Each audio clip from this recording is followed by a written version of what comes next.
Welcome back to Life Worth Chasing. I'm your host, Chase Maher, and this show is about helping entrepreneurs build their business around their dream lifestyle.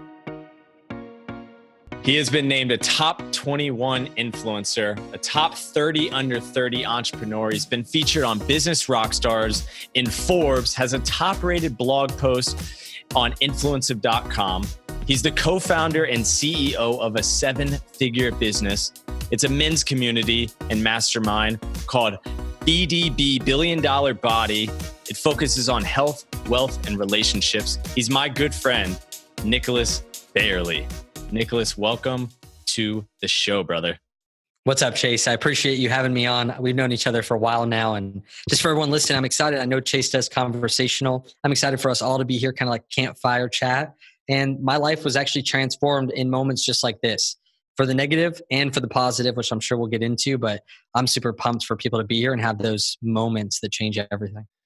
Yeah. And, Nicholas, I'm just as excited, if not more excited. And for those that don't know you, I want to stress just how impressive you are and the years that I've known you. From where you've gone, you were already quite successful when I met you, to establishing what your vision and dream was at the time and telling me. And I remember thinking to myself when we met at a workshop, how big your vision was and how passionate you were. And I want to get into that, but I want to start when did you first start realizing that you wanted to be an entrepreneur and that you knew your life was bigger than maybe just what was handed to you at the time? Take me back to when you were really honing in and making that decision that you had big goals in life. Yeah, it's a really good question. So my dad was an entrepreneur or a business owner. He owned a brick and mortar carpet cleaning company. My uncle was an entrepreneur as well. And he had 7 clothing stores doing $13 million a year, with over $250,000 a month just in rent every single month. And both of them had a really bad collapse in 2008. Yet my dad told me something that changed my life forever. And then he said, no matter what happens, I'll always be able to make money my own way. Because if I can exchange value for dollars with a weed whacker and a lawnmower, I'll never go hungry. And that's when I realized that I could go out there and be an entrepreneur. And I actually did it just because my dad wanted me to. I was making $250 a week mowing lawns, just contracts that I would go and find the crappiest looking yard and I would just weed whack everything down. I was the worst at quoting. It'd take me 16 hours. I'd be like, $50. And they'd be like, deal. I was so bad. Everyone was $50 for some reason. I was like, $50. One guy goes, how about $150? This is going to take 3 days. I live on an acre and a half. So it was a really fun time though. And after a while, I just gave up on it. I had enough money to buy a motorcycle, and I didn't really have that vision that you're talking about when I knew I was supposed to be an entrepreneur. And I thought it was when I turned 20. I had just gotten married. I proposed to my now wife of 7 years when I was 19, and we got married at 20. And I realized to have the life that I want, to not be apart, we have to work together. And the only way to do that in my mind, is to start a business. So I read Business of the 21st Century by Robert Kiyosaki, and I realized that network marketing was the easiest, lowest barrier of entry. So I did that, and we were successful for a year, provided for our life, and then I lost it all. And I thought, man, what if I'm supposed to go back and be a motorcycle racer again? So it still hadn't hit me yet that this was the thing that I was meant to do, and that I actually was going to go all in, and this was going to give me the life that I wanted. So I went back and raced. This time? At this, I was 20. Gotcha. Okay. About to turn 21. I saved up for 9 months to buy my motorcycle, and I drove us deeply in debt and ruined our company and our income trying to go after a dream of being a professional motocross racer. And it wasn't until I got kicked out of my house. I tried to live in the back of a halfway house where kids would have a transition from a bad home. I tried to live in the back of one because I was the only one that was that broke without a criminal record, which was pretty hilarious. And I got denied by the state. I'm at an event trying to learn about business, and I got an email saying that you did not get approved and you cannot move in here. And I knew I was going to have to tell my wife they were going to move back homeless, and it was all my fault. And that's when I had my best day riding motocross, was the day before that.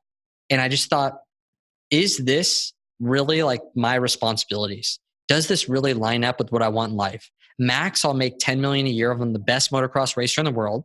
Yet I know in the back of my mind, I can go out there and make money from a business and not just from motocross. And that's why I decided, man, do I really want to die for this sport? Because all these other kids, this is all they have. They're willing to die for this. I'm not willing to die for it, but I want to take care of my family. And that's when I just really saw if my passions and responsibilities could overlap. That's when I all of a sudden just something clicked. I just like had this quote, like, if it's meant to be, it's up to me. I'm going to go do this thing. I'm going to take responsibility for my income. I'm going to take responsibility for my wife. I'm going to take responsibility for my home. And that's where everything changed. And I was like, I want to make $100,000 this year. The most I'd ever made was 19K at that point in a year. It's like, this year is going to be the year. I'm going to go make 6 figures. I'm going to go do this. And that's really where it happened. I feel like it's deeper each year. There's like something new that I feel like it wasn't just one decision. It's something else that I discover. And I'm like, yes, this is my true calling. It's confirmation that I'm doing the right thing. That's so impressive. And real quick, shout out to Amanda, the wife. Awesome, awesome person. So you made that decision. It's like, all right, I don't want to risk my life's motocross. I know I can make good money with it, but I can make that money with business and not risk my life and be there for my family. I know something about you. Family is very important. I would imagine, and correct me if I'm wrong, I would imagine that it wasn't like overnight BDB is a 7-figure business. So when you made that decision, like what was the first few things you tried until it started clicking and this wave of community and impact that BDB is today? Like, how did that sort of morph into what it is now? So most people think that somehow I had some type of skill set or that I had some type of benefit, like a leg up on everyone.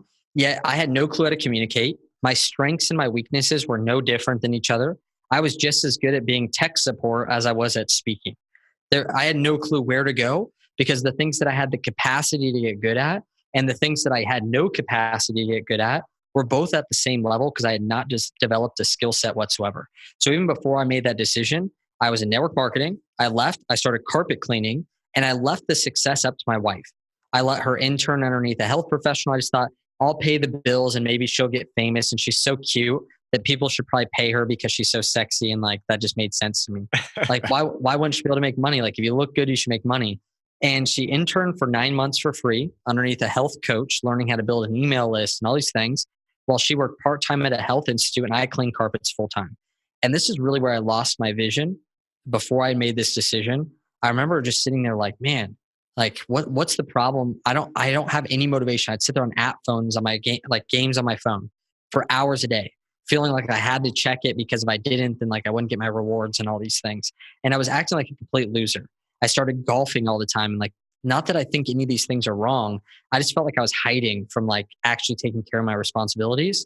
Yeah. And so I remember finally wanting to go all in on the business. And we did our first video series together. So Amanda had already kind of like, even for her, it wasn't good. Like she did her first webinar. And this is where you like present in front of people and you show your slides just like Chase does. And she taped a piece of tape over the camera and said, guys, I'm so sorry. My camera's broken tonight. I don't know what happened. And she had her entire webinar written word for word on pieces of paper. And she just sat there and read into the mic and hit the next button. And she just read the piece of paper. No flow, no nothing. And for me, she was like pretty bad, right? And then for me, I went to do this first video series, 3 videos for 5 minutes to teach people about what is now BDB, but at the time, True Challenge. And I'm like, okay, I got this. We recorded at a studio for 8 hours. We got this. I couldn't even say a sentence. Like I was allergic to the camera. Like I couldn't even breathe.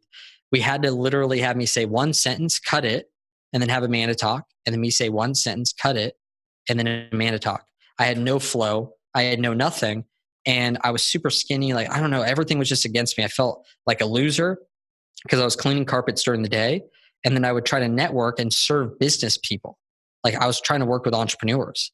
Right. And I would park my carpet cleaning van like a mile down the road. I would change in the back of it and spray cologne so I didn't smell like oil and gas. And then I would show up and I couldn't afford a haircut. And I had to act like I was confident and I knew what I was talking about. So they would buy my product and service. And it was super difficult, man, until about 2015. So from 2012 to 2015, this was a time that like we were living in a 400 square foot apartment. We had our carpet smelled like baby throw up.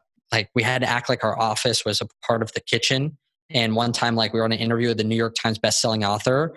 And I walked in the background of my freaking boxers and he called me out. And I was so embarrassed because like he had found out that we were total frauds in our freaking kitchen of a 400 square foot apartment. And I was the guy in my boxers, like an idiot. And we still have that recording to this day. It's terrible. So it was not easy, man. And that's where truly like you can't just be stuck on doing the things that you love to do because you have to go all in on also what you have the capacity to be great at. And I feel that men, we feel like we get purpose and progress. So we'll pick up a new hobby or sport because that initial progress you make is addictive.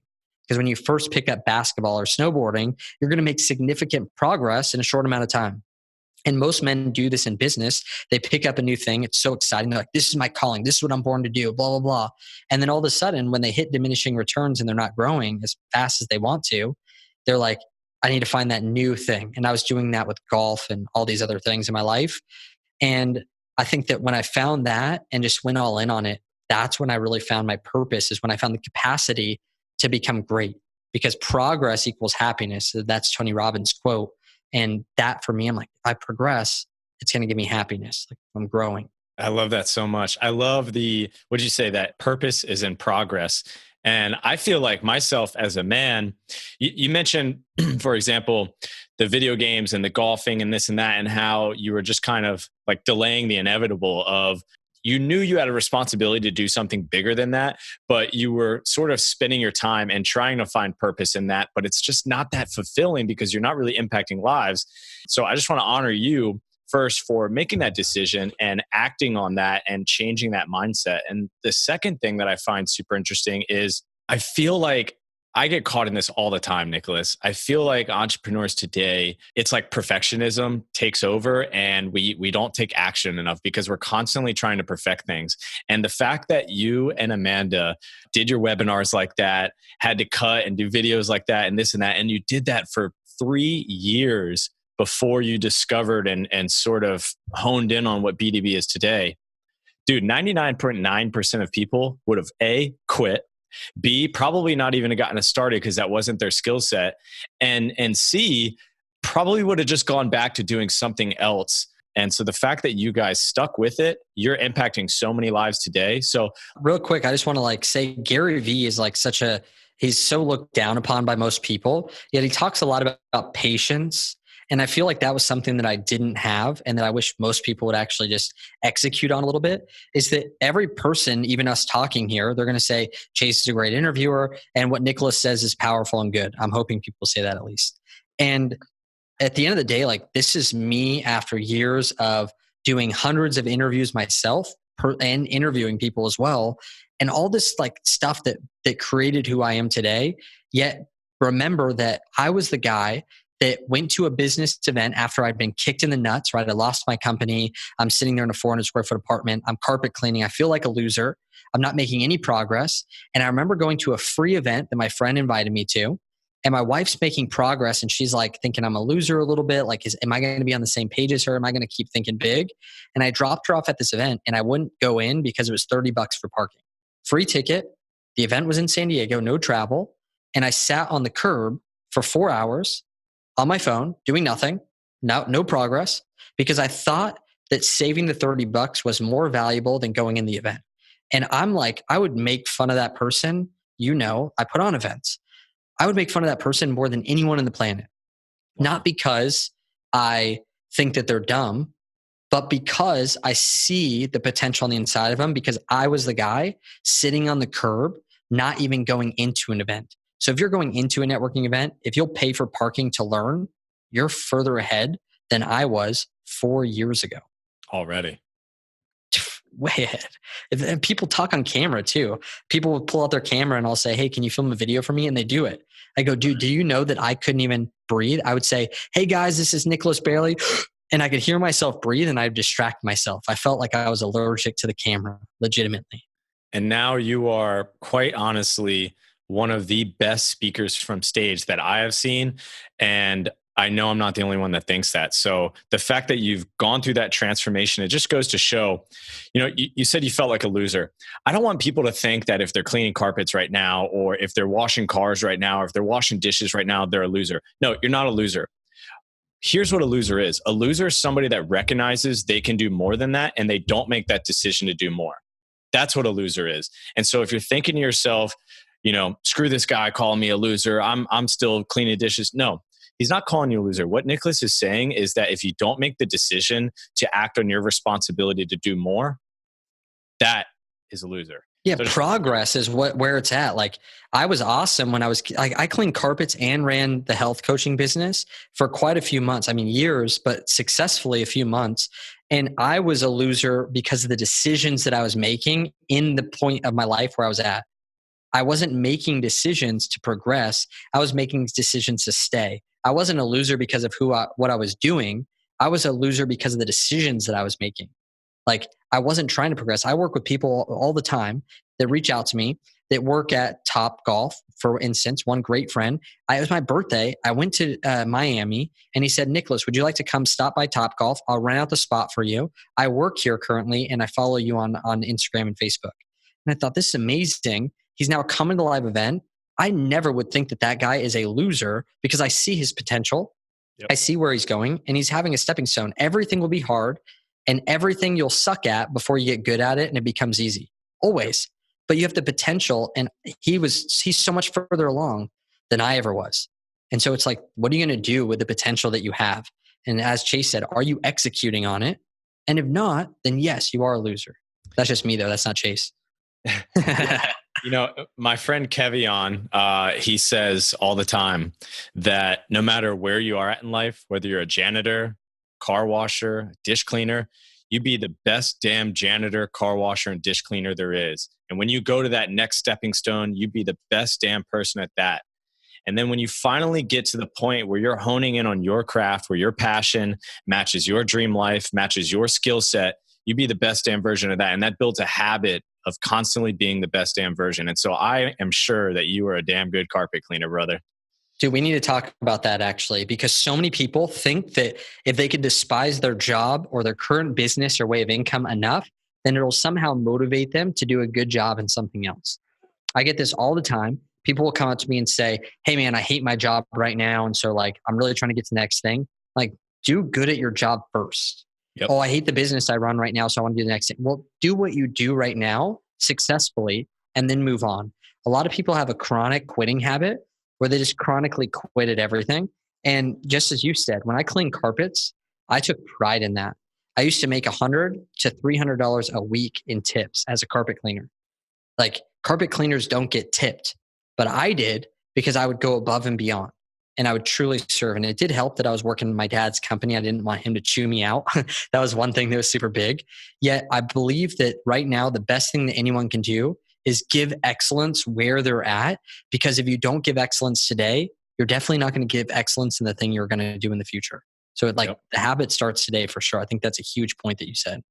And we have similar stories. I worked for my parents at their car dealership. And when I was picking up trash at 12 years old, I was the best damn trash picker upper on that lot. When I was cleaning the cars at 16 years old, I was a great car cleaner. And then to car sales and then to managing the inventory. And I focused on doing the best I could at every single task. And what I found was, you're right. While most people complain and most people despise their job, the people that do the best at it, that opens doors, because people that are in positions of success, they see that work ethic and they say, I can take his or her skill set and apply it to my business now. And it's constantly up leveling, and some do it faster than others. And so if you're listening now, just think about that. Do the best you can, but be looking for those doors that open. And when they open, take them. So Nicholas, you had a door that opened with BDB. All right. It's turned into a 7-figure business. And if you could share a little bit about how that door opened to develop BDB and sort of where it's at today. Yeah, it's a great question. So at first, I only want to talk about things, and we still do this in BDB, that I've done or experienced. So when I first started out, I'd only lost 60 pounds, which I was 60 pounds overweight. I went through a lot of depression in high school and didn't talk to my dad for a few years. And so because of that, I lost that weight, hired a coach for a year that showed me how I could eat correctly and go to the gym and work out. And I didn't know any of these things. So once I had learned that, I saw, wow, there's people out there that have that issue that I can now help. But I hadn't built a business. I hadn't been married for long. So I started out in that area. And I remember my wife going to an event. My dad got in a motorcycle accident. I couldn't go. But also, I don't know if I even would have, because I would have wanted to save the money. So I kind of used my dad's accident as like some crutch that most of us do. It's a good excuse, but it's still an excuse. I'm calling myself out, not other people. But if you feel convicted, I apologize. No, I don't. So I remember sitting there cleaning the carpets. And my wife went to this event. She gave me a call and she said, Nicholas, there's this thing. It's $5,000. It's amazing. It's one event. It's going to change everything for us. And I was just like, what is going on? Like, I have no clue. Like, I'm not in the energy, right? Like, I'm not excited about spending $5,000 that I don't have. And they made her call me because she was going to buy this $5,000 program, education and connection, without even telling me. Like, they were like, you're too broke. You don't even have enough money to join this program. You definitely have to call your husband before you join. So me knowing that my wife would never do anything to hurt us, I was just like, let's do it. I'll put all my savings, everything to pay off the portion of our credit card that will give us enough credit to be able to swipe this whole thing on a credit card. So I remember doing that. And I thought, she came back from that event and I felt the energy. Like, I felt different. This is when I first made the decision that if it's meant to be, it's up to me. And I started selling things on Craigslist. I started selling everything out of my house. All I had was a sofa, a bed, and no lamps. So it's completely dark in my house at this point. And I'm sitting there like, what else do I have, dude? Like, I'm finding stuff in trash cans. I'm grabbing things like golf bags and PB out of the trash cans when I'm cleaning carpets. Like, I'm doing everything I can. And so every single month in this program for 6 months, they had a call. I couldn't get on one of them. I was out carpet cleaning every time. And right before the very end of this program for 5K, there was an event. And I remember it was almost that event. And I remember someone talking crap about the person that put on the event to me. And he goes, hey, you could probably refund. And if you just take that $5,000 and give it to me, I'll let you in our $15,000 program for 5K. Like, just refund it. And I just remember thinking, like, I just don't know if I can do that just morally in general. And that was the only thing that kept me in. And right before that event, the owner of that event, which was Cole Hatter, reached out to me and said, Nicholas, I see you're doing some health stuff. What do you have? And I was like, hey man, I have this program. Like, I'll give it to you for free. And he was like, no, I want to buy it. Give it to me. I want to use it. And he bought it from me for $250, which I didn't know how to price things at all. So he bought it for $250. He's one of my first like real customers. He doesn't know that. $50 though. Yeah, better than $50. And I remember he goes, Nicholas, this is amazing. I want you to actually present for 30 minutes in front of the mastermind on health. And I was like, okay, like, this is my first speaking engagement, right? So I'm like, all right, this is where I'm going to finally tell my story. No one even knows how I got overweight. I've never shared my pictures, like none of this stuff. So I go up in front of these 40 people. This is literally where the business inception happened and why I believe so much in what we do. I get up in front of these people with Amanda. And I say, guys, have you read Think and Grow Rich? Like, yes. I'm like, we're going to do that, but for your health transformation. We're going to create your goal statement. We're going to do all that. And I started telling my story about how I became overweight, how I had a fallout with my dad. And I just started bursting out in tears. Like, I couldn't handle it. I could say it in front of people one-on-one, but the energy of everyone else, I couldn't handle it, dude. I couldn't even talk. I cried the whole time and I thought I failed everybody. And still to this day, they remember that moment as the moment that changed everything for that mastermind, for that group. And also it changed everything for me in a different way. One of our mutual friends, Kevin Simpson, knew that I was knowledgeable and that I was good at what I did. Yet I thought that if I gave enough value to people, like Gary Vee says, I didn't know how to right hook. But I thought if I gave enough value, then they would buy from me. They would come to the logical conclusion that I was the best option and they would give me their money. Yet this wasn't working for years. I had never produced more than $3,000 a month, never even broke past that for the 3 years. So at the end of this event, he goes, Nicholas, how much money are you trying to close here? And I was like, dude, I'm here to give value.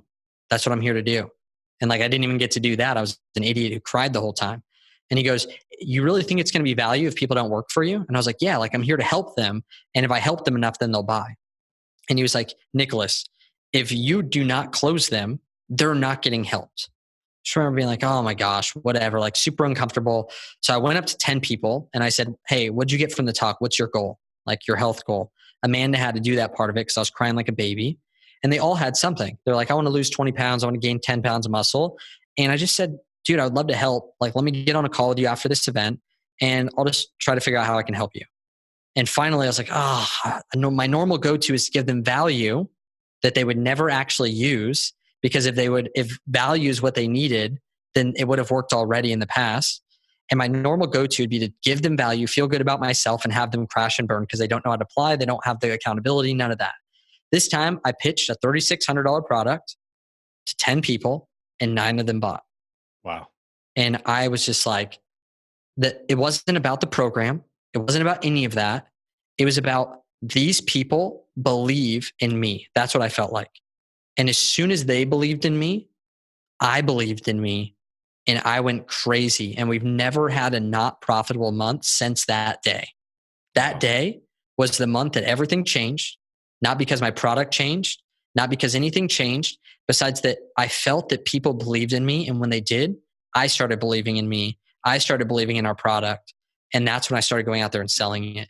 That's when I quit carpet cleaning like a month later. You got to think the last carpet I cleaned was only May of 2016 was the last carpet I cleaned, which was actually Yost's mom that we are mutual friends, which is a hilarious story of itself. That is, man. That's a phenomenal story about, it's not that you fell into that, but you had one person that told you, Nicholas, if you don't close these people, you're not going to help them. You took action instead of just waiting for the next right moment. You said, no, my moment is now. Created a $3,600 offer out of thin air. I'm sure knowing you, you probably said, all right, when I sell it, I'll figure out what the deliverables are later. Closed 90% of the people and have never looked back. That's so impressive. So, and I had no sales script. Like I wasn't good at it at all, by the way. I was the guy that was kind of like, they're like, so how much is it? And I'm like, so today it's going to be like $3,600. And they're just like, awesome, man. That sounds great. Let's do it. And I was like, wait, you're kidding me. Like this doesn't happen. Like it wasn't that I was good at any of it. I want people to know that. Like I wasn't a closer. I closed 90% because of the fact that one, I got to share my story. Two, I had a great opportunity that I took. And three, I took action on it afterwards. When they saw my emotion, when they heard my story, they felt connected to it. They trusted me. They didn't feel like I was another guy posturing like, do you want to gain 15 pounds of muscle in the next 30 days?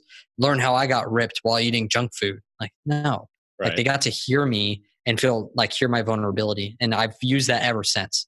I use my vulnerability as a way to get people to drop their guard and realize like, wow, this is legit. And then we back it up with a good product. Absolutely. And, one thing that I think you've told me before is that a fast car, the course correct, it only needs a little bit of a course correct. And the distance that it travels, the point, its destination changes drastically. And a slow car, one little course correct, it doesn't change the path that much. And so a lot of people out there will, including me, will wait until everything's just right and try to have the perfect script and the perfect course and the perfect this and the perfect that, then go. But then by then you've taken action too late.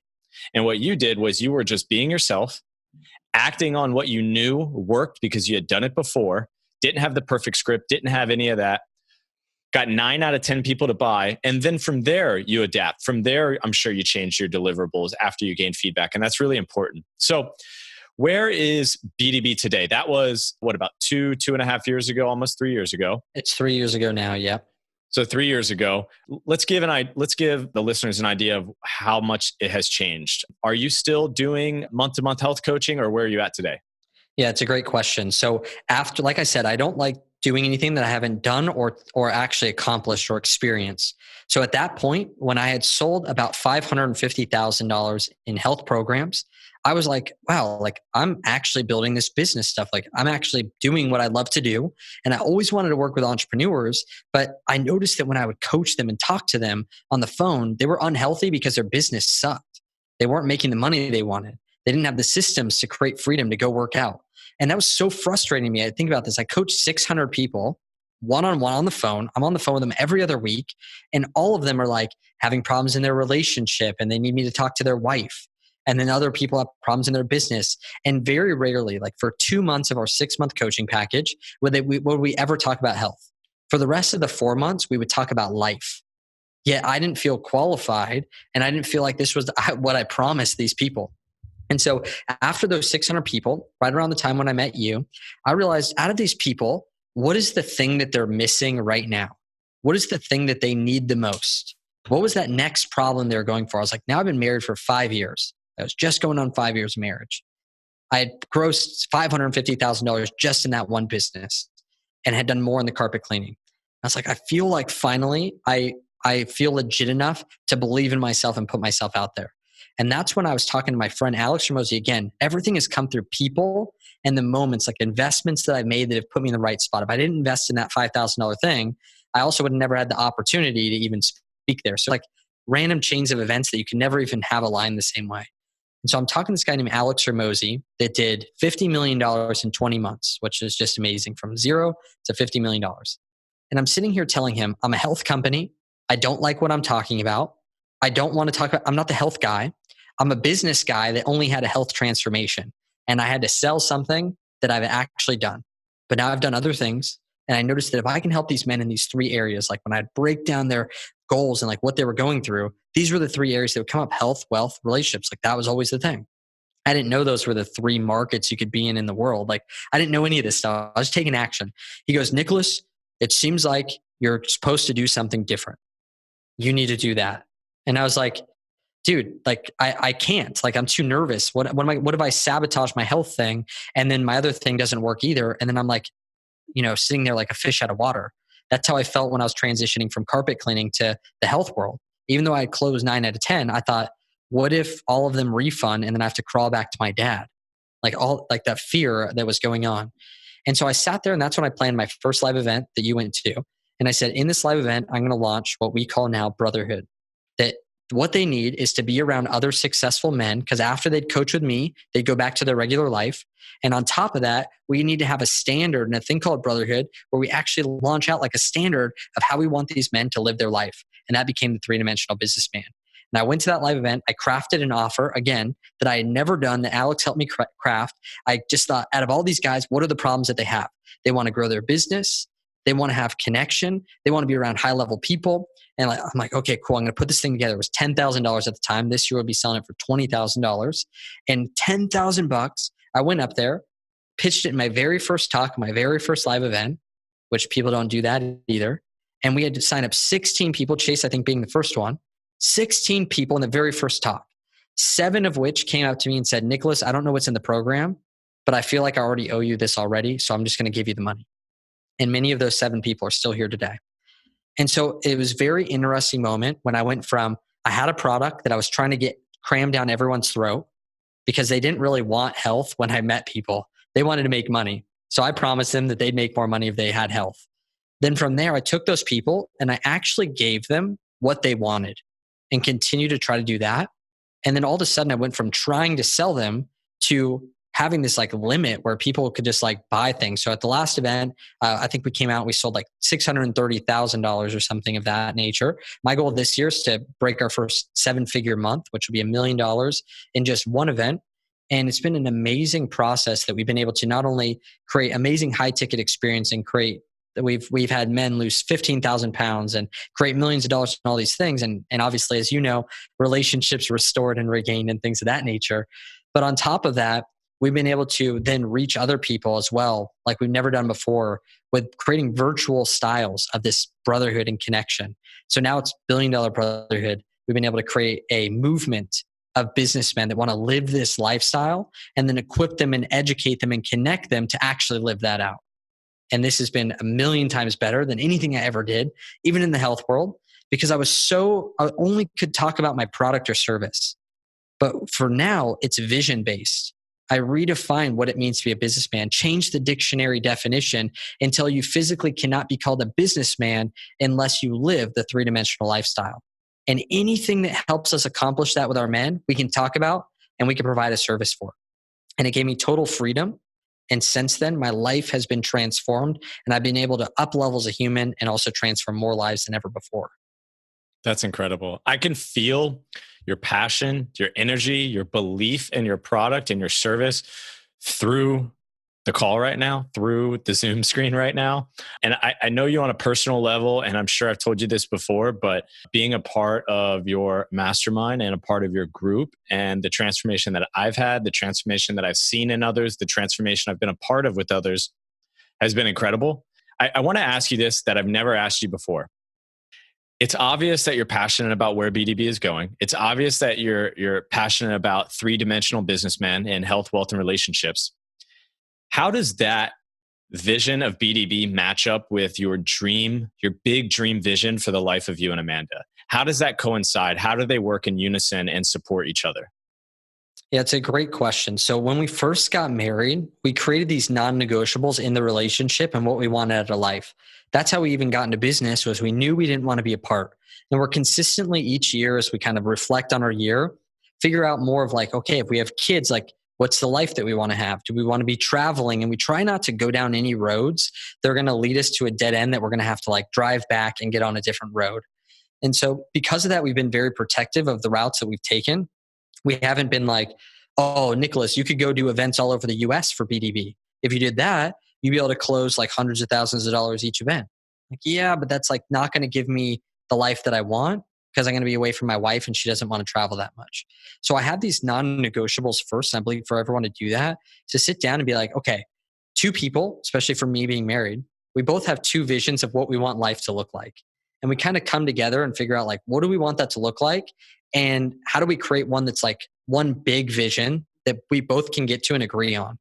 Where for me, like becoming a motocross racer probably would have been what I would have done and sacrificed if I was all alone. Yet I was willing to sacrifice that to create the bigger vision for me and Amanda, because that seemed a lot more fun to me and a lot bigger of a deal. And so with BDB, I look at this as something that gains skill sets that can never be taken away from me, that gives me options. The ability to communicate, the ability to market and sell, the ability to lead, the ability to actually build something that I have the skill set to rebuild over and over again. And that's what I think is most important to me, is growth and the ability to build a skill set. So I know that I can put this model into any type of company and make it succeed. And as long as I'm growing my skill set, I'll always be able to go out there and grow the company. And a lot of people, they get really lucky in a market and they don't build the skill set. And so if that company's gone or if the market isn't working, they no longer can be successful. I'm not interested in those types of companies. I'm interested in gaining my skill set so that in any economy, I can come out on top and I can do anything I want, have the freedom that I want to have options. So for me, freedom is everything, literally doing what I want, when I want, with whoever I want, and being able to literally have my company stripped away from me today. Let's say BDB was stripped away from me today and I wasn't allowed to do anything with BDB again. None of the same things. And I had no contacts at all. I know without a shadow of a doubt, I could go right back to living the same life that I'm living just in the next 90 days. Wow. So like, without a shadow of doubt, because I can create value and sell it and actually deliver on it, because there's enough ways to be able to do that. And the life that I want doesn't require that much. I remember Peng Jun, a great friend of mine, told me one day, he said, you know, I always wanted to make a lot of money. So one day I just decided for 2 days, I was going to take 2 days off and buy everything that I ever wanted in life. I was going to go on a big shopping spree and buy everything I ever wanted. He got 1 day through. He had spent like $15,000. And this was like all the stuff outside of watches and stuff, but everything outside of that. And he was like, that's all I can really think about that I really wanted. Like, it's just not enough to make money to just do what you want, like to buy the things you want. For me, I want options, and tying myself into a business that doesn't allow me to leave whenever I want, or if I could shut down, like BDB, like I wouldn't mind. Like if I needed to, I could just shut, who cares? I'm not doing this for other people. If I needed to, I could shut this thing down. I know I have the skill sets to go out there and create freedom. And that's always the biggest thing to me, progression. My mentor once told me I wasn't growing. That's when I got out of carpet cleaning, is when I was like, I need to grow as a person, because as long as I'm growing and building a skill set, I'll always be able to go out there and create wealth. Amazing. And I love the way that you look at it. It's like more like a bird's eye view, that the business is actually sort of manufacturing a skill set within yourself that you can apply repeatedly to as many businesses or as few businesses that you want, to give you and Amanda the freedom to live the life of your dreams. And that's very impressive and very cool to recognize that and then act on it. So let's get into like some tactical stuff here. What would you say is the most important skill set for somebody to learn that can be applied? It can be flexible. It can stay with them. It's recession proof. It's timeless. What would be that skill set? And then we can talk a little bit about how they can start getting better at that today. Yeah, communication and sales is going to be the number one asset by yourself, because truly at the end of the day, inside of a relationship or with yourself or a team or to a client, communication is the only way you're going to be able to communicate. That's why it's called communication. And you're never going to get away from communicating with clients, sales letters, or anything like that. And then a lot of people are good at talking, but not a lot of people are good at selling. And so I like to say that communication, true communication also sells, because true communication will get people to do things, whether that's making money or getting them to take action on something they've never done before. That's something I really have always been a natural at. I could get people to do things, but I didn't know how to sell. I was scared to take people's money.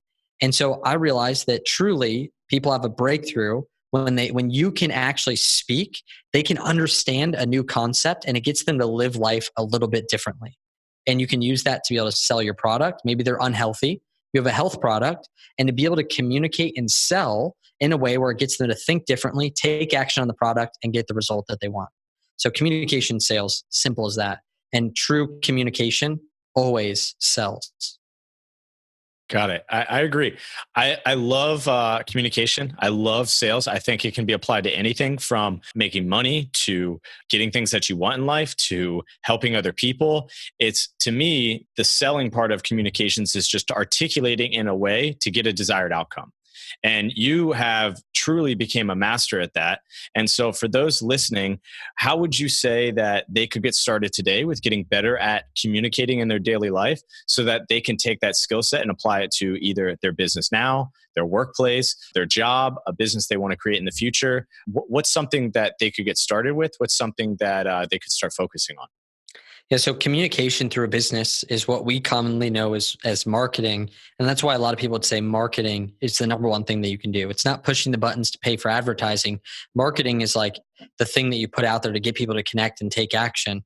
And so for me, like when it came to communication, the big thing that like I wanted to do is look at other people that were already doing the thing that I wanted to do. So that, like, you have B, do you have, like, for me on your arm, for me, I had to look at, like, I didn't know what I wanted out of life. I didn't know what good communication looked like. I just knew that if I learned from anyone, then I probably was going to pick up bad habits. So I went directly to the best source. And for me, some of the best people that you can study when it comes to communication is someone like Tony Robbins, one of my mentors, Cole Hatter. And there's lots of people out there that you can actually research and apply. But the biggest mistake that I see people doing right now that they could change is that they believe that they have to be really smart or really good at teaching this stuff to be able to get people to buy. Yet at the end of the day, the best thing that you can do is dumb things down to be simple. Right now, I'm working on growing my Instagram.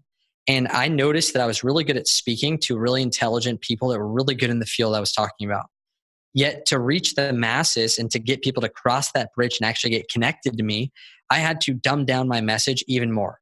And it's not that it's not as good, because the definition of a genius isn't knowing things that are super complex. It's taking something that's complex and making it so simple anyone can understand it. And so when you go from the transition of thinking that a genius is someone who is very smart in their subject, and so because of that, you should be very well known, this is like egotistical. All you want is people that would never buy from you to respect you and not make fun of you. Because the people that are on your level that can talk all like crazy, very in the weeds of what your concept is, those are the people that probably would never buy from you. But they're the people that you're trying to impress. And most of us all day communicate trying to impress people that would never buy from us. And so what I realized back in the day when I made my first webinar that actually converted and sold something was that I thought that I had to come up with this really cool concept for people to buy. And when I really simplified it down where other people could understand it and it still was impactful, I started saying things like, fat doesn't make you fat. Most people think that because the word's fat, that when you eat something with fat in it, it gets equally spread out through your whole body. Because I thought that as a kid. I thought when I had a piece of steak and it had fat on it, it would literally get dispersed equally across my whole body somehow. And because it was called fat. But in other countries, fat's called energy. Like that's what it says on the bar. Because fat gives you energy. And like I was breaking these false beliefs in people's way of thinking, not by dumbfounding them with the fact that your insulin levels don't get raised as high. And so because of that, you lose more body fat. That doesn't make any sense to anyone besides people that know what I'm talking about. So the simplest thing to do right now is changing the definition of a genius is making things simpler. So in your market right now, what are the core things that would move the needle that's simple that everyone could understand? I remember Russell, I was sitting with him. He's a friend of mine that's really good at this communication stuff. And he did this thing. There was a thing called Keto OS. It's a ketones company that's like a network marketing company. And he was like, dude, this product's so amazing, but no one understands what you're talking about. And he was like, well, ketones are kind of like firewood. Like other types of diets is kind of like having a bunch of the easy to light fire. Like it's easy to light on fire, but then it burns up super quick. But when you actually have the fire lit and you put big, huge logs in it, that's kind of like burning ketones as energy. And all of a sudden, people understood what it was. And it's still the sales video on every single sales page for every distributor in the entire company. It's Russell's voice overlaying his actual voice on the video. And he got part of the company because he's so good at making complex things simple that people can understand to be able to take action. And that's one thing that I want to say. Genius is making complex things simple. The second thing is to know, and you said tactical, so I want to go a little bit deeper, is to know that people usually have like 3 core problems with actually buying your product or service, or even believing in what you say. People think that if you tell people the answer, they'll listen. And as Chase and I know, is that if you say it, you could be wrong, but if they say it, they're always right. If you tell people what to do, they'll always go into their mind and see if it aligns with what they already believe and then choose whether they'll do it or not. For years, people never listened to me. And if you even ask our mutual friend, Kevin Simpson, he always look at me and go, Nicholas, what are you saying? What are you talking about? This is so stupid. And I was always like, why does no one understand what I'm talking about? Because I would always take what I know and shove it down their throat. And most people, that's how they live their life. They say, if you want to lose weight, you have to eat less food and you got to exercise more. Okay. But if they already believe that, then they'll say yes. And if they don't, then they'll say, maybe. I'm not sure though. I'm not sure if that's right or not. And then they get stuck in this indecision. And so what I found is there's 3 core things that you have to overcome to get people to buy. One, the number one thing that you can do is share your overcoming story. So yours or another client, what was the thing that they went through and then they found on that journey to be able to have the success that they want? So for me, I lost 60 pounds, but I starved myself. I ate very minimal amount of food and I didn't know how to work out. And that was the hard way that I took to be able to lose weight. And other people could do that as well. Yet 2 years later, I found an even better way that I was able to stay full, gain muscle, and get leaner with eating more food and be able to sustain the fat loss when 97% of people gain it back. And whatever that thing is, people are going to be interested now in buying it because I told them my story. And so the first thing is to be able to tell your overcoming story and to show them how they can now take this simple concept, a new thing that you've created, to be able to take action on now. I used to think because I lost weight the hard way that no one should ever listen to me. Like that's what I truly thought. I was like, man, I can't tell this story because I would like starve myself. Like that's what I thought. But really that's okay because in the midst of starving myself, I found a new way that they can do it without starving themselves because they probably think that they have to starve themselves too.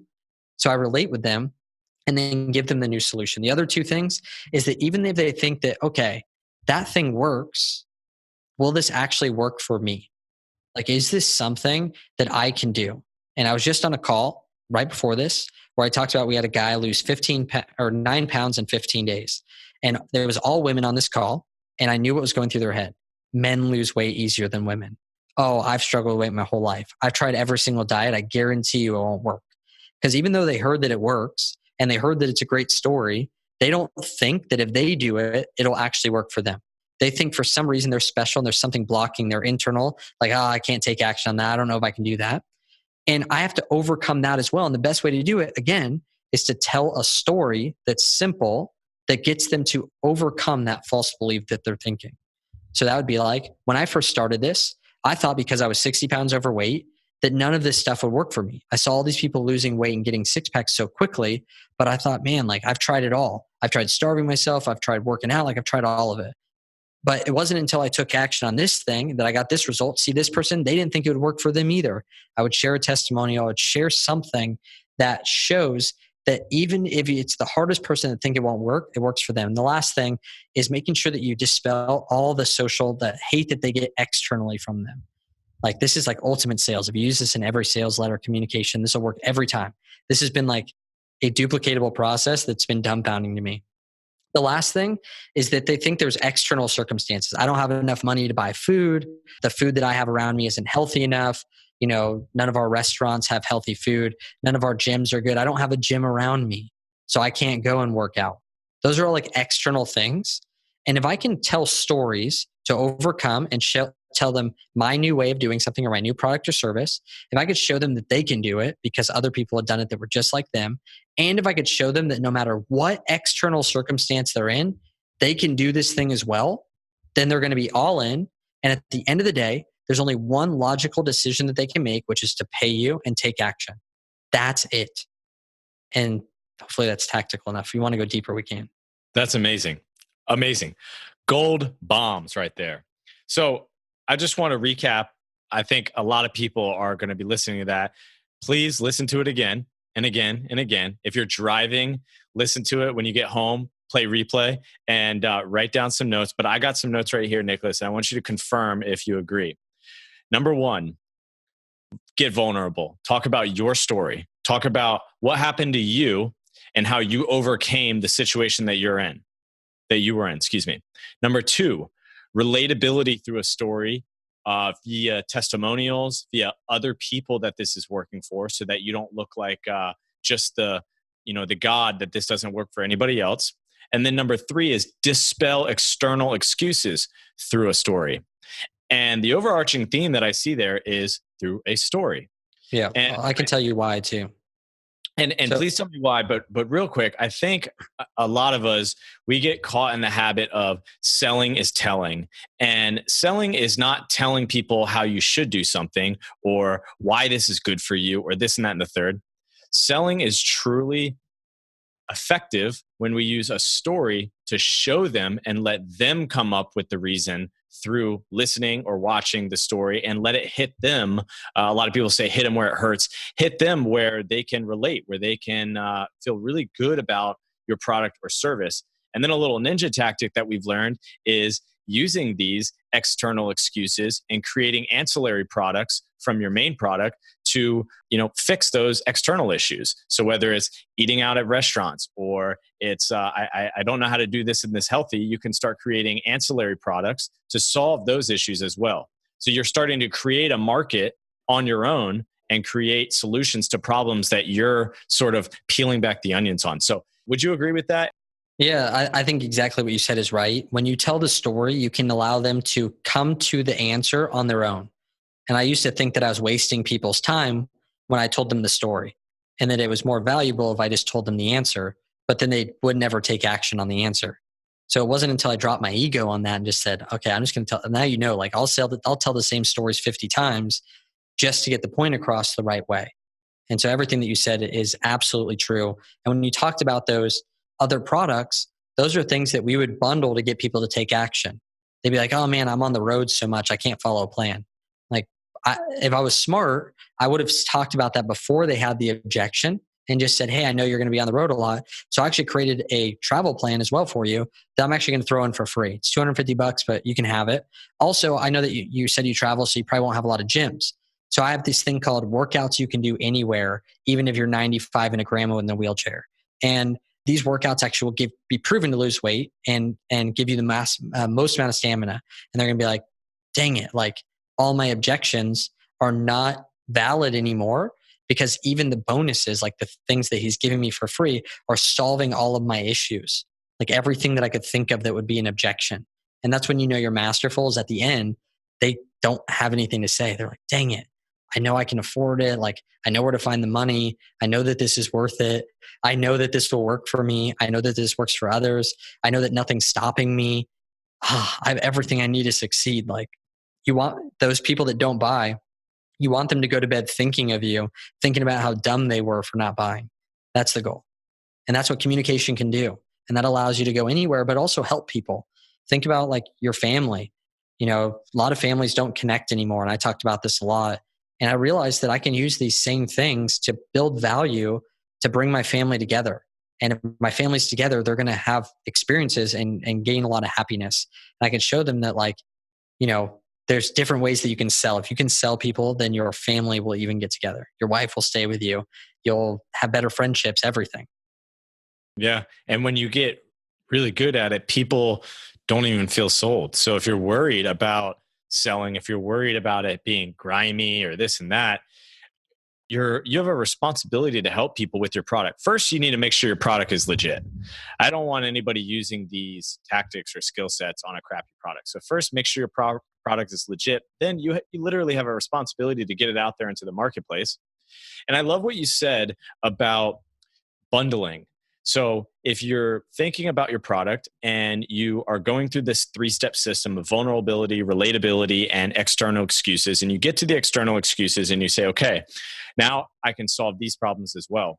What Nicholas does really well is he just raises the price on his initial product and then adds in those external excuse solutions for free to bundle them together and add even more value. So try that out in your own business. Nicholas, one of the things that I've seen that you are really good at is every single day you stay within your zone of genius. You stay within your communications, sales, marketing, and you leverage out everything else, whether it's with Amanda or people on your team or people in your Facebook group. How have you structured your daily routine and your goal setting to stay within that zone of genius, stay within that realm of communication and sales, and leverage out everything else? So my dad is a big example of this. My dad still to this day, I don't think he's ever paid his own bill. He doesn't pay his bills. He doesn't really grocery shop for himself. He's kind of like pushed off anything, and he's like the ultimate outsourcer. Now, the problem that he ran into is he was also great at delivering the service. And he decided to never move and graduate out of the thing that he was good at to move to the next level. And that's something that I've been able to really focus on as well. So the first thing that I did was I really wrote out, and at first, like I said, my strengths and weaknesses weren't that different. So I had to really be honest with myself and surround myself with good people that even just a month ago, I went to my family and said, out of all these things, what do you think I suck at and do you think I'm good at and have potential to be good at? You know me and can see me. I'm around myself all the time. And so you want to be around good people and start flushing out some of those things. Like unrefined gold is not that valuable, but after it gets refined, it's just pure gold. But there's no more gold in that pure gold compared to the unrefined gold. Like it's the same amount of gold. It's just one's refined and has less impurities. So as you're going forward, you'll see more of these. And as I started noticing my strengths, I started writing out like, what are all the things we're doing in our business and our day to day? What are the things I'm good at? What are the things I like to do? And what are the things I have to do? So some of the things right now that you have to do, you may not be that good at, but it's okay. Like those are things that need to get done. But what you'll find is that most things that you're doing right now, you actually don't need to do.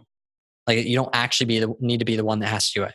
And what I did at first was I really eliminated all the things that we sucked at. It was just me and Amanda, sucked at, weren't good at, and didn't need to be done. Like we just eliminated like posting on LinkedIn if I didn't need to. Like I wanted to focus on the thing that actually worked and how could we go all in on a small amount of things and dive really deep. You don't need to be on every social media platform. Is it beneficial to? Yes, if you have someone else who can help. But if you can dive deep into like one core subject, then you're going to be able to get the most amount of results out of it and leverage cash to be able to actually have other people do things. And so still to this day, we really focus in on the things that actually produce. And the way that we do that is by auditing the business, seeing like what is actually producing income, what are we selling the most of, and what activities are doing that, and what activities are creating the most amount of results. And let's focus on those, and let's actually either outsource, offload, get help with things that aren't producing. So what I do every single day now with that is that each one of us in the office, we write down every single morning what our intention is for the day, what we're grateful for, what all our to-dos are, what our top 3 to-dos are to actually move the needle forward. And we know what our actual 30-day, 90-day goal is. So are those 3 to-dos actually pushing us to where we want to be? And then on top of that, the last question we ask is, where did I feel uncomfortable yesterday? And so the whole team, me included, Amanda, we meet together personally and we go through this and we go together as a team through this activity. Where did you feel uncomfortable yesterday? Because we want to figure out, do you need support? Do you need clarity? Or do we need to offload this or actually just squash it? Wow. If it's not contributing to the 30-day, it's not contributing to the 90-day, we get so stressed about things that we suck at and we don't know how to do them and we feel like we need to, we just squash them, offload it to someone else, get support and like get help and clarity. And that's all that we go through. And if it's not something that's going to produce, we squash it, like I said. So that's helped me so much because we get clarity. We don't focus on a lot of things at a time. Our to-dos are written out every single day in our top 3 to-dos. we say where we feel uncomfortable. So if we don't know how to do something, we're not good at it, or it's just not important, we address it and everyone looks at it and goes, dude, there's no point to even do this thing. And that's where I really truly feel that most people fail, is that they try to get good at the things that are brand new to them rather than honing in on their skill to be able to produce 100x more doing that one skill, and then have someone come in and support and help in the area that you're not good, like doing your taxes. It's like tax season, right? Like around tax season, at least. I mean, come on. There's so many people out there that will try to do their taxes. I'm like, dude, you suck at it. Are you good at selling? And if you're not good at anything, then yeah, maybe like go build a skill set. Like, but you should know what's producing income for you. And are you able to generate more income doing that? And usually what you're good at, you like to do as well. So a lot of people are doing things they're not good at and they don't like to do because they feel like they need to. Because they feel like they need to. Exactly. I love They're that. trying to save. They're trying to save, dude. Like we're trying to save, it's not saving anything. No, it's actually costing you in the end, because you're taking your time away from the highest ROI activity and focusing on low ROI, low dollar per hour, strenuous, non-passion skill set match tasks, and you're not really saving anything. And for real quick, Chase, like for the people out there that are like, man, I don't have any money or anything to do that kind of stuff. One of the cool things that you could do right now is, one, yes, you can work a little bit longer. Not everyone works all day. And so if you need to like do your taxes or something like that, do it when you're not in your productive hours of your business. Do it at night when you click on Netflix normally, and have in the background muted, and instead like work on your taxes. The second thing is you could do a trade with a friend. And this is something that's not talked about a lot because it's looked down upon or whatever. But if you have a friend that does taxes and you have something of value, give them, do some type of exchange that just like makes sense, so that you guys aren't exchanging money. You're not having to pay taxes on it. And that tax guy will probably be happy about that. But also you guys are getting an exchange of value that's maybe worth 1,000 or 10,000 bucks, but it doesn't cost you 1,000 or 10,000 on either side. And it's a great way to be able to figure out, how can I outsource this and exchange value where we're both getting so much from this partnership? How can you use your current network to leverage and not cost you anymore, and really hone in on your zone of genius? So in my opinion, really the core of this episode with you is get better at communications, focus on the responsibility of selling your product, using the 3 steps of vulnerability, relatability, and dispelling external beliefs, and start honing in on what are you good at, what's the highest ROI activity in your business, and start offloading everything else. And something that Nicholas has been able to do, going from a solopreneur with his wife, now having a team, every single day he audits with his team, what did you enjoy, what did you not enjoy, and find out, do they need support or do they need to offload? So you're not only doing it for yourself, but now you're creating leverage for your team. And I would imagine they feel pretty dang good about that. Yeah, because the best place for your team to be is doing something they're good at and they like to do. Like there's no better place. So even if they're doing things that they hate doing, but it needs to get done, they're never going to be as productive as if they're in their zone that they enjoy. And if they're in the zone that they enjoy, they're going to stay because they're getting paid to do something that they actually like to do because they're good at it. So it's a really cool concept. The last thing that wasn't said was that on top of external beliefs, you want to dispel internal beliefs as well. This is why I told you about my life and how I wasn't good at anything. Because if you listen to me and I don't say anything, I just say, I wasn't good. And I don't tell you a story and you don't hear, you're just going to say, oh yeah, you weren't good. What does that mean? Like you said, every once in a while? No, I told you a story about how I wasn't good, that I tried this for 8 hours on video. And so now listening to me, you feel like you relate, sure. You feel connected. Maybe you see myself in you. But on top of that, you now think this might be possible for you, because if it was possible for him and he's worse, maybe possible for you as well. A lot of people think, man, like I don't know how to do that. Like I don't have the skill. Like I don't believe in myself. And if you can get them to believe in themselves, get them to have no excuse externally, and show them that story and relatability and vulnerability, there's no other option than people, or they'll go crazy. Like they'll literally feel like a jerk not giving you money. Of course, this is after you already get people that are actually interested in what you do. But if people are clicking on your website, listening to the podcast, if they're downloading your free stuff, buying your cheap stuff, like whatever it is, they're there looking for a solution. They didn't just randomly get there and spend their time. And so once you segment those people from the whole world to this little pod of people that have been interested in what you do, now all of a sudden they're there for a reason, solve their problem. Just the other day, I told you about my Instagram pitch. I got pitched for $20,000 a month to help manage my Instagram. And I remember sitting there going, man, I could sell my truck. Like that would pay for like 4 months of this thing. This would be like, I was being resourceful. And I realized I left that call, didn't buy anything. He didn't follow up and he didn't sell me the lower price package.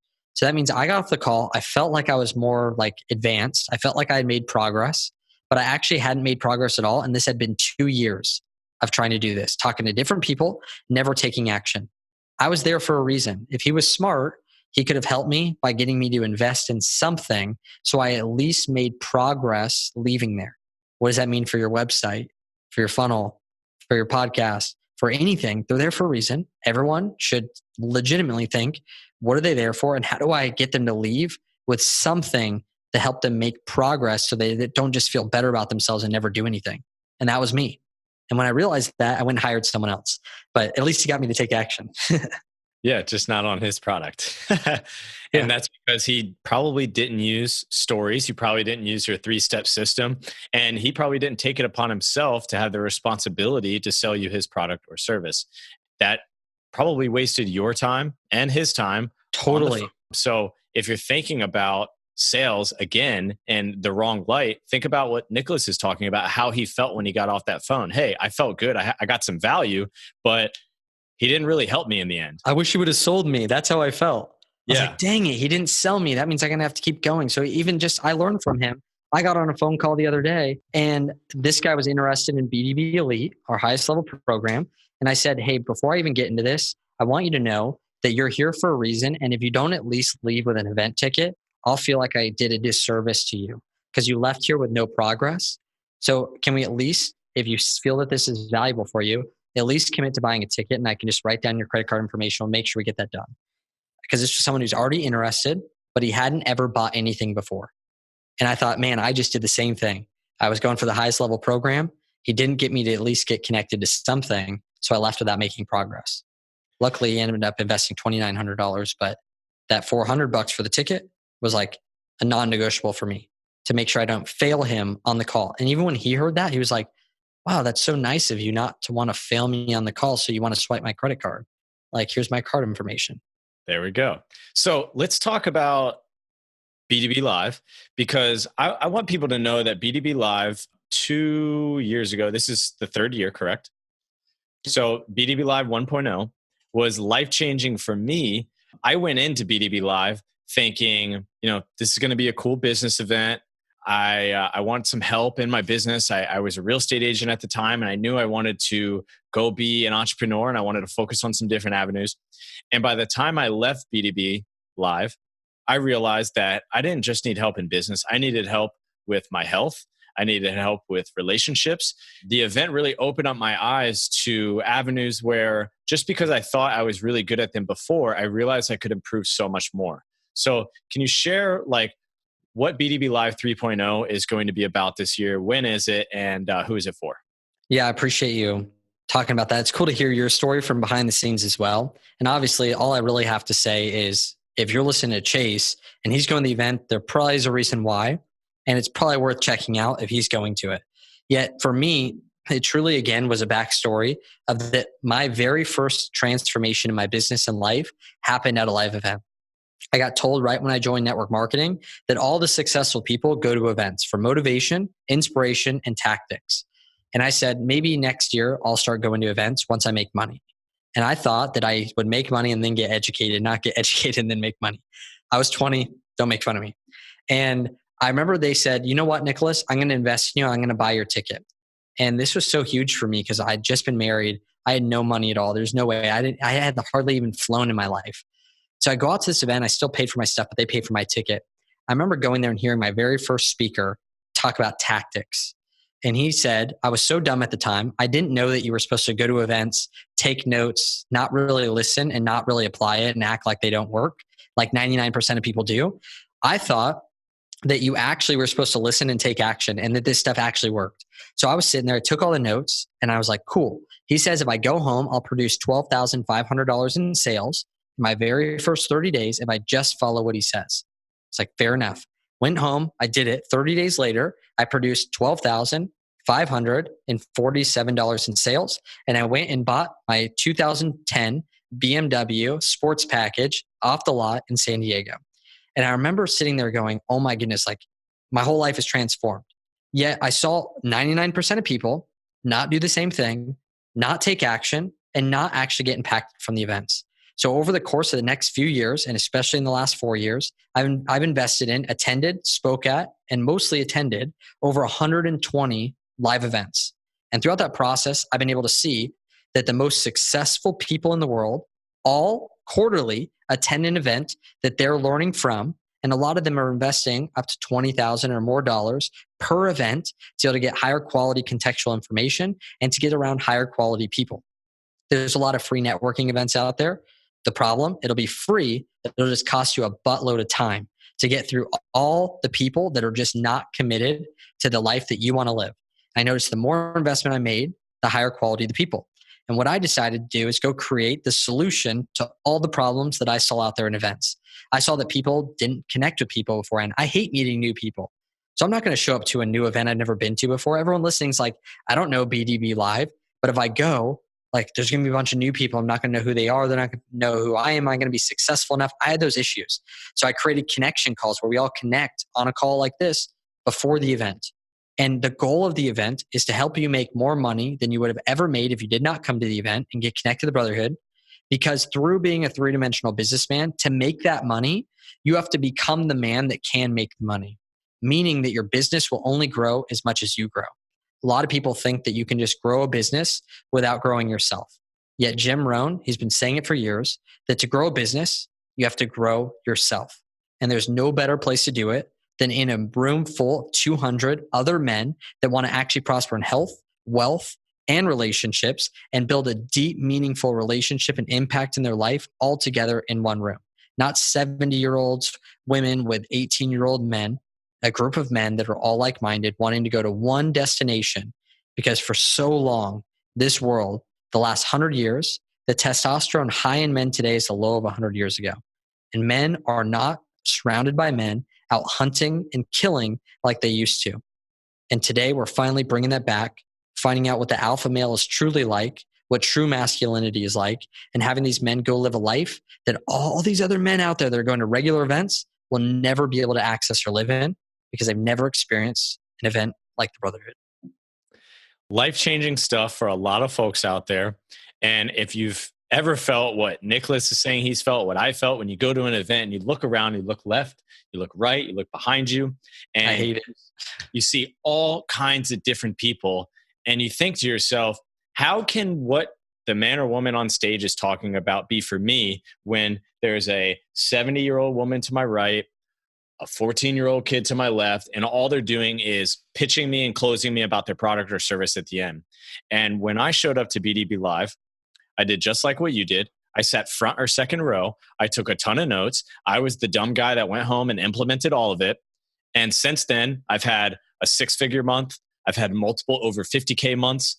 And I attribute it, a lot of that success, to what I learned at BDB Live 1.0 and 2.0, what I've learned in BDB Elite from speakers like yourself, speakers like some of our mutual friends and other people as well. So I want people to realize that this isn't just any other event. This is an event for men that want to be three-dimensional businessmen and prosper in health, wealth, and relationships.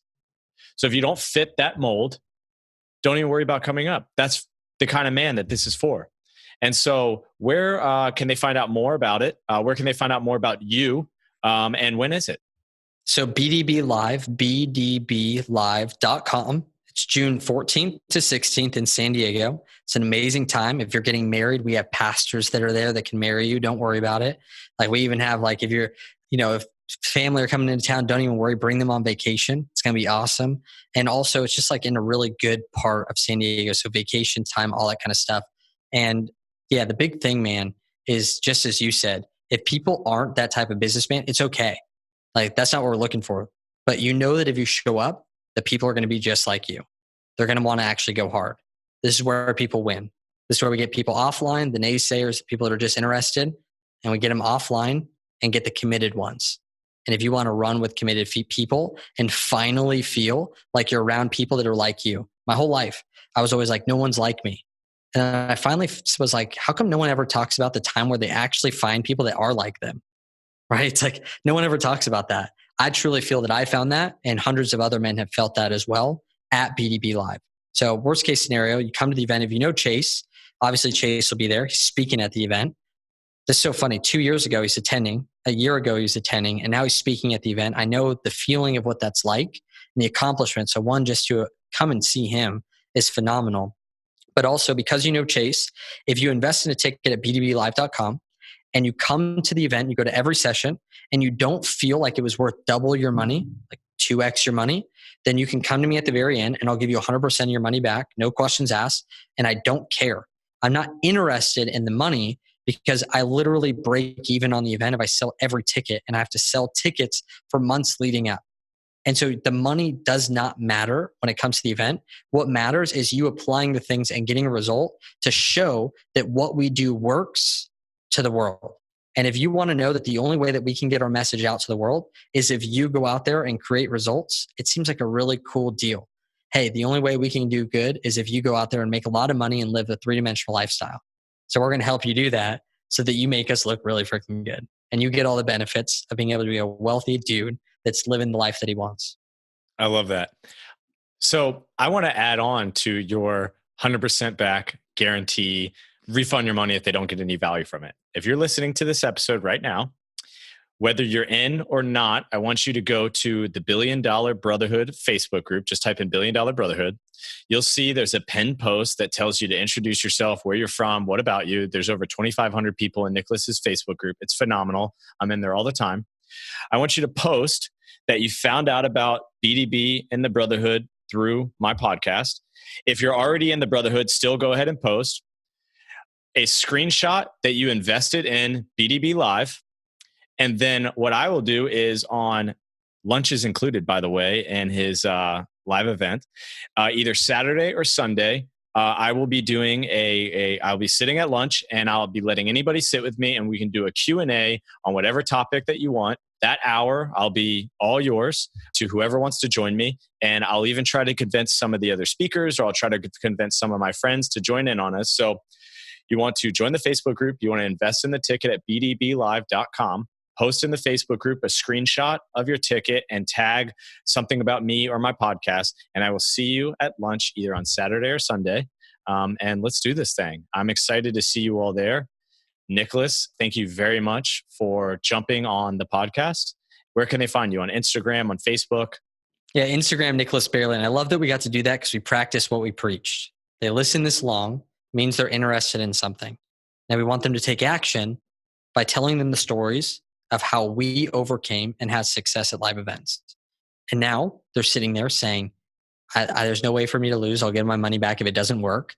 What the heck? And that's where you have to then believe in yourself. So appreciate that, Chase. And yeah, Instagram's the best. Nicholas Bayerle. I'm looking forward to connecting. Love doing stories. I've been doing a lot of polls lately. It's been super fun. And people's responses have been hilarious and awesome as well. It's my favorite platform right now. So I'd love to connect on Instagram. Awesome. So Instagram at Nicholas Bayerle. I will put the bdblive.com link in the notes. I'll put the Facebook group link. I'll put your Instagram link in, and a little bit of information about the lunch Q&A. I'm looking forward to speaking at your event, Nicholas. Thank you for having me, and thank you for sharing your story, sharing a little bit about yourself, and some good takeaways for the show. That was a fun one, man. Cheers. Thanks, man. Thanks for listening to Life Worth Chasing with me, your host, Chase Maher. If you like the show, smash that subscribe button, leave me a rate and review. You know what? Screenshot the show, share it on Instagram, tag me at I am Chase Maher, and I'll repost it. There's hundreds of thousands of podcasts out there, and you've made the decision to listen to mine, which is so cool. I'll see you on the next show.